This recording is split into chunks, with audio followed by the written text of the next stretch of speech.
खुलुमबाय बे समाव बडलेण्ड इंखं टेलिभिजननि स्टुडिअआव मिथिका नार्जारि दिनैनि गाहाय रादाबफ्राव दङ। बारग' सोलोंथाइ मन्थ्रि थानेश्वर बर'आ रुंसारि जाबाय। गसाइगावआव गिख्रंथाव बारहुंखायाव दरथाम गामि सिलिंखार। सोनाब बंग'आव सारअन्थाइ गावनानै सा 11 सुबुंनि जिउ खहा। ट्रेनजों सौख्लायजानानै सासे सुबुंनि जिउ खहा। मणिपुराव KSAPनि 5 केडारफोरखौ ग्रेप्टार। आसाम पुलिसाव BMI आनजाद लाबावगोन बुंदों DGP। अरविन्द केजरीवालनि बिसायख'थियारि मेलाव बाहागो लानायखौ EDआ सहायनो हायाखै। डिटेनसन केम्पआव थानाय सा 11 बांलादेशिखौ हगारनांगौनि गोजौसिन बिजिरसालिनि बिथोन। Professor Devendra Jalihal IIT गुवाहाटीनि director बिबान आजावबाय। गुवाहाटी रेल स्टेशनाव हान्थियारि सांग्रांथि हाबाफारि। दानिया फैदोनि आबुं रादाबाव।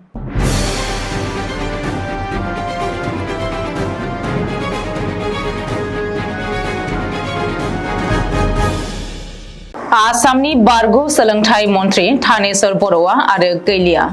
दिनै फुंनि 7:08 रिंगायाव गुवाहाटी मेडिकेल कलेज हस्पिटालाव जोबथा हां लाबाय AJPनि बारग' आफादगिरि आरो बारग' मन्थ्रि थानेश्वर बर'आ।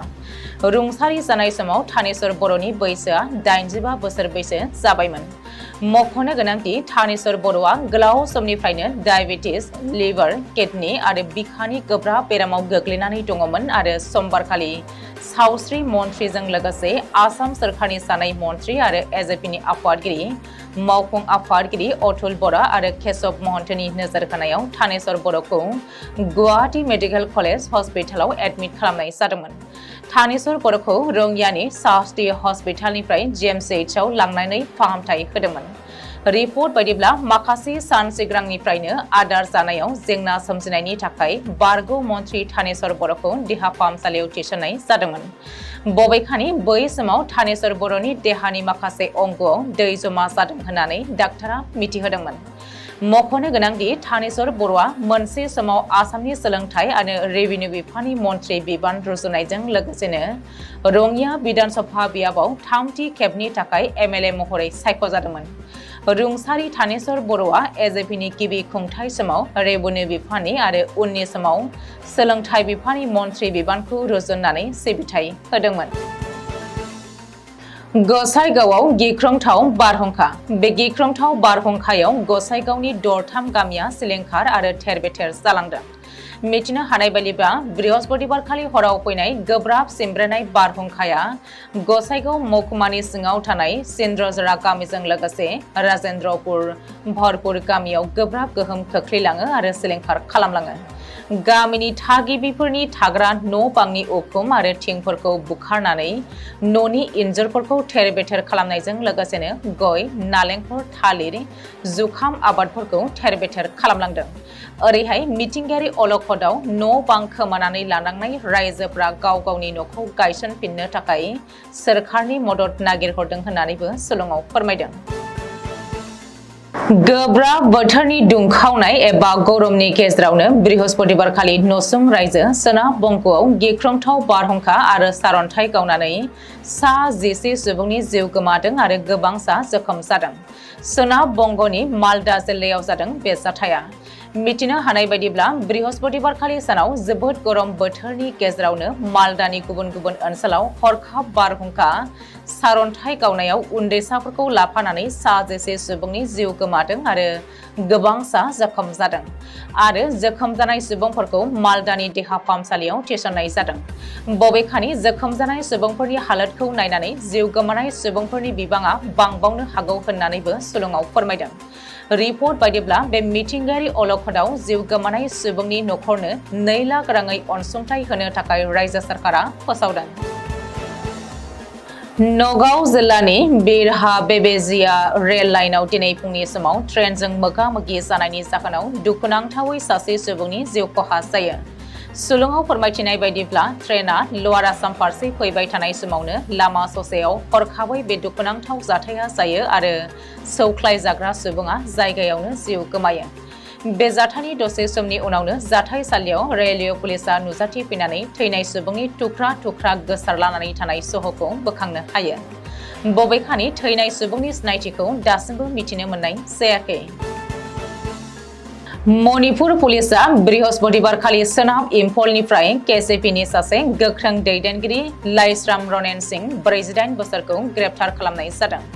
सुलुङाव फोरमायथिनाय बायदिब्ला पावना आरो थांगाल बाजाराव थानाय माखासे दखानफोरनिफ्राय रां दाबिनायाव लाइस्राम रनेन सिंआ सोमोन्दो दंफायोमोन, जायनि जाहोनाव पुलिसा ग्रेप्तार खालामदों। हमजानाय लाइस्राम रनेननि लोगोआव गंसे 32 पिस्तल, गंनै मेगजिन, गरब्रै गोथां गुलि, गंनै मबाइल, गांसे बेग, नोगोद 2500 रांजों लोगोसेनो गंसे साखा खबब्रै गारिखौ जब्द खालामनो हादों। बेराफारसेथिं रैखाथि हानजाया थौबल जिल्लायावबो केसिपिनिनो 4 गोख्रों दैदेनगिरिफोरखौ ग्रेप्तार खालामनो हाबावो। ग्रेप्तार खालामनाय सुबुंफोरनि सिनायथिखौ सेनाम बिजेन उर्फे मांगां मिटे 38 बोसोर, अंगम इनग उर्फे आफा सिंह 53 बोसोर, बारिफम जयंत सिंह 36 बोसोर, ओइनम नावसा उर्फे मेग सिंह 24 बोसोर होनानै सिनायथि होदों। थांनाय 2023 मायथाइयाव आसाम पुलिसाव बडि मास इन्डेक्स एबा BMI आनजाद लानाय जादोंमोन आरो जायफोरा मेडिकेल फिट नङा बिसोरनि गोबांखौनो जरजुलुमै भलुन्टारि रिटायारमेन्टबो होनाय जादोंमोन। आथिखाल 2024 मायथाइयाव फिन आरोबाव आसाम पुलिसनि गोबां मावफारियाफोरखौ BMI आनजाद एबा बडि मास इन्डेक्स लाबावनाय जागोन होननानै आसाम पुलिसनि डाइरेक्टर जेनेरेल ज्ञानेन्द्र प्रताप सिंहआ खौरांगिरिनि सिगाङाव बृहस्पतिबारखालि मिथिहोदों। सोलिफु बोसोर 2024 नि 16 आगस्टआव बे BMI आनजादखौ लानाय जागोन होननानै फोरमायदों। मख'नो गोनांदि 2023 मायथाइयाव गासै 70,161 आसाम पुलिसनि मावफारियाफोरखौ BMI आनजाद खालामनाय जादोंमोन। दिल्लीनि गिबि मन्थ्रि आरो आम आदमी पार्टीनि आफादगिरि अरविन्द केजरीवालआ गोजौसिन बिजिरसालिनिफ्राय गेजेरारि जामिन मोननायनि उनाव तिहाड़ जोबथेसालिनिफ्राय गबोनाय लोगो लोगोनो लकसभा बिसायख'थियारि मेल एबा केम्पेइन खालामनायखौ इनफर्समेन्ट डाइरेक्टर एबा EDआ सहायनो हायाखै। बेनिनो हेंथा होनानै EDआ गोजौसिन बिजिरसालिनि दरजाखौ नारहैदोंमोन, नाथाय जेबो खेरखेराय जायाखै। जामिन मोननायनि उनाव सोरबाया बिसायख'थियारि केम्पेइन खालामदोंब्ला बेयो बिनि मोन्थाइ आरो बेखौ रावबो होबथानो हाया होननानै गोजौसिन बिजिरसालिया फोरमायदों। मानो होनोब्ला दिल्लीनि गिबि मन्थ्रि अरविन्द केजरीवालआ बिसायख'थियारि केम्पेइन खालामनाय समाव बुंदोंमोन दि जेब्ला 4 जुनाव इन्डिया ब्लकनि सोरखारा दिल्लीयाव मिरुनि सोरखार दागोन अब्लानो गाव अरविन्द केजरीवालआ आबुङै जोबथेसालिनिफ्राय उदां जागोन। गोजौसिन बिजिरसालिनि मोनसे बेन्च कर्टआ बिजिरनाय होनानै बृहस्पतिबारखालि आसाम सोरखारखौ बिथोन होदों दि आसामनि डिटेनसन केम्पआव थानाय गासै सा 17 बांलादेशिफोरखौ हगारनांगौ।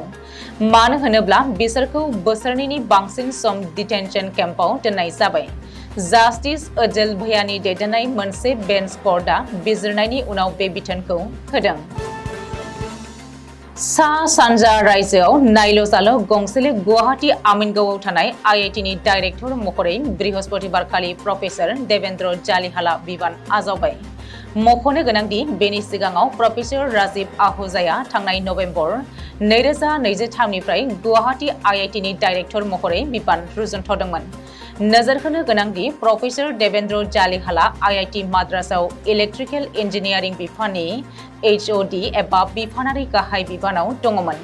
1983 मायथाइयाव IIT खड़गपुरनिफ्राय BTech डिग्री लाखांनायनि उनाव 1992 मायथाइयाव आमेरिका तुरहाननि डुक मुलुग सोलोंसालिनिफ्राय PhD डिग्रीखौ मोनदोंमोन प्रफेसर देवेन्द्र जालिहाला। रेलवे प्रोटेक्शन फोर्स एबा RPF आरो भारतीय स्टेट बेंकनि जथाय बानजायनायाव गुवाहाटी रेल स्टेशनाव मोनसे हान्थियारि सांग्रांथि हाबाफारि खुंदों।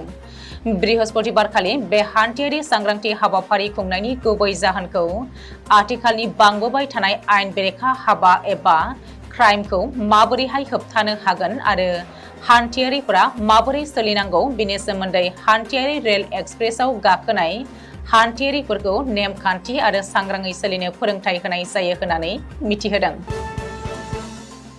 दिनैनि रादाबा एसेनोसै। गोजोन्थों।